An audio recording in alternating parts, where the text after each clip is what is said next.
6 Newsroom. This is breaking news. The ridge was, glowing red throughout the night, which was scary. We begin with breaking news about the Eagle Creek fire in the Gorge. Police confirm this fire likely began with fireworks. A suspect has been identified but not yet named. Exclusive to KOIN 6 News, this video of Oregon State troopers interviewing people near the fire yesterday. Again, police have not identified the suspect by name but are confirming this 3,000-acre fire, as it stands now, was likely man-made.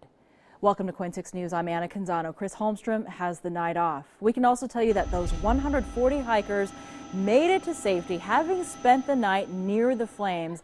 More than 100 families in Cascade Locks were forced from their homes overnight, and this fight to protect the gorge is ongoing. That fire has burned within just a half mile of the community of Cascade Locks.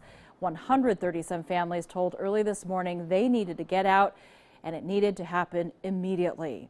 Another 300-some households are on level 2 evacuation notice, and that means they need to be packed up and ready to go at any moment.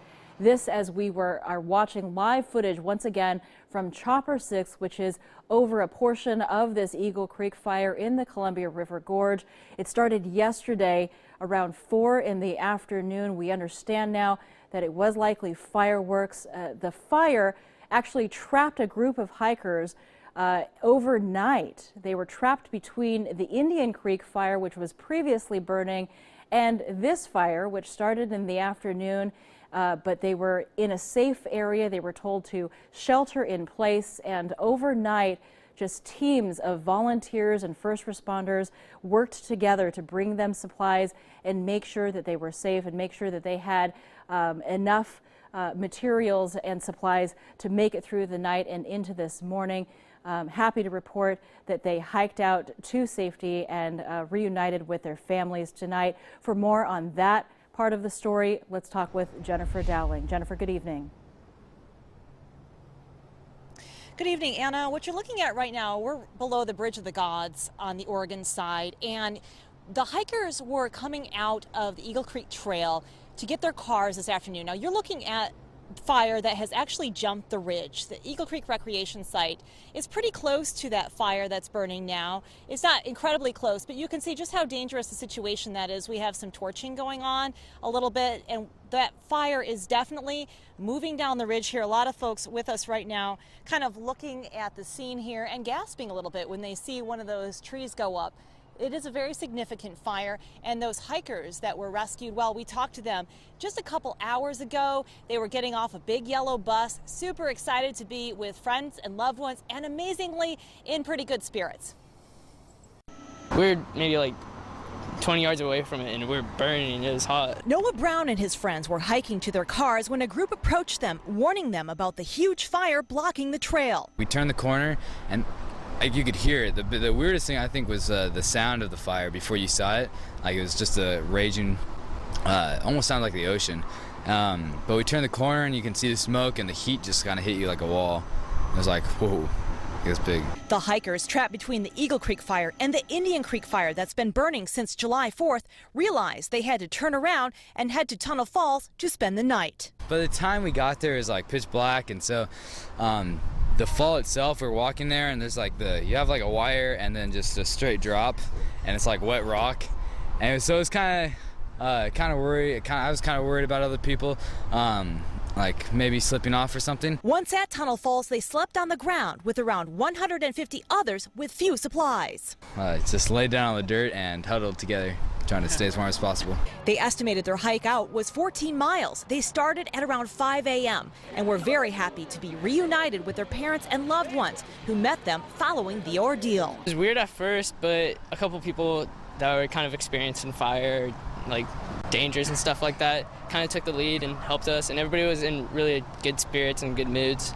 And so we kind of just helped each other. If somebody didn't have water, we'd provide it for them, or if somebody didn't have food, we'd help out. I would say just the fact that everyone kept positive was really great. It was a lot to take in. It was a bit touch and go there for a minute, but we pushed through, and this one kept our spirits high and morale up. It was pretty much just fun and games for her. She's a little camera shy right now, but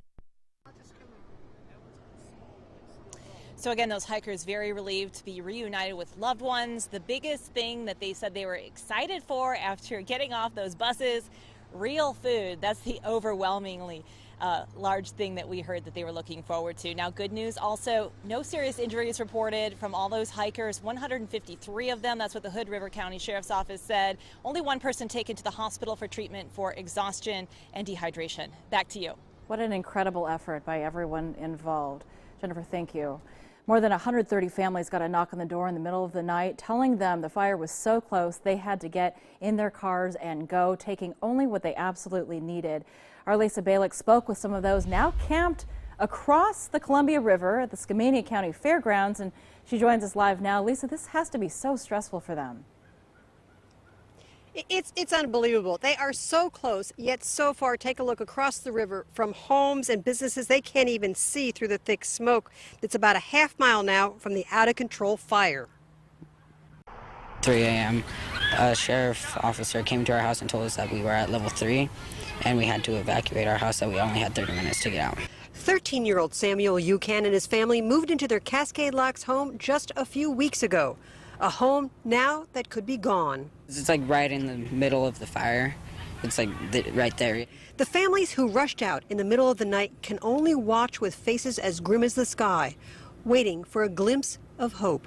Well, you can't see anything. That's the hard part. You know, usually the gorge is famous for the wind, and so I don't know if we're blessed not having the wind or if we need a big wind to get the smoke cleared so the planes can fly and drop the retardant in the water. The fairgrounds is also a temporary animal shelter with more than 35 dogs and cats and room for horses and other large animals. Jean Foster is helping with the animals. She lives on this side of the Columbia, but she shares the agony of her new Oregon neighbors here, especially with what she witnessed at 2 this morning. What I watched trees exploding and the sky turn red, and I saw the moon turn blood red, and I tell you what, it was overwhelming. It's like walking into hell. The Red Cross is doing its best to provide food, water, even air conditioning in one of the buildings here. But no one can provide what the evacuees need most, assurance their home is still standing. It's kind of scary, but last year we had one that was a lot closer to our house, and so this one I wasn't too freaked out about.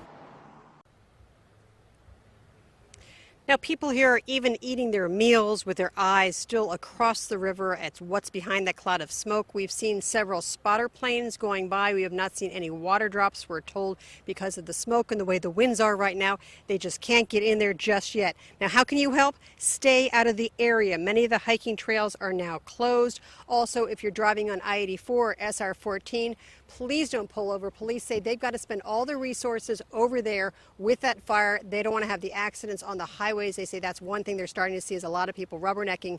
Again, we are posting on our Facebook. We are posting online on Twitter. Watch us. We've got all the pictures that you will want.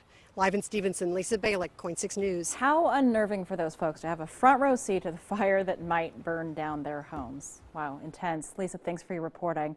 And now a KOIN 6 News exclusive video from the scene as Oregon State Troopers interviewed people yesterday about what caused this fire. Take a look. This was taken by Kevin Marnell shortly after the fire broke out on the Eagle Creek Trail yesterday.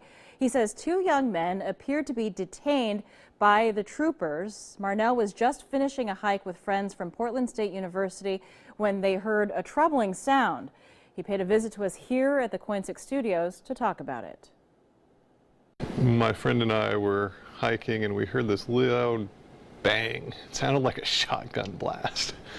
And we joked about it being a shotgun blast and whatnot. And then as we got further down, we started seeing this smokiness, and we were just worried about that smokiness. Marnell says he and his friends immediately left the trail to head to safety and tried to warn other hikers that it would not be a good idea to proceed up the trail. He's relieved to hear that no one was seriously hurt in this.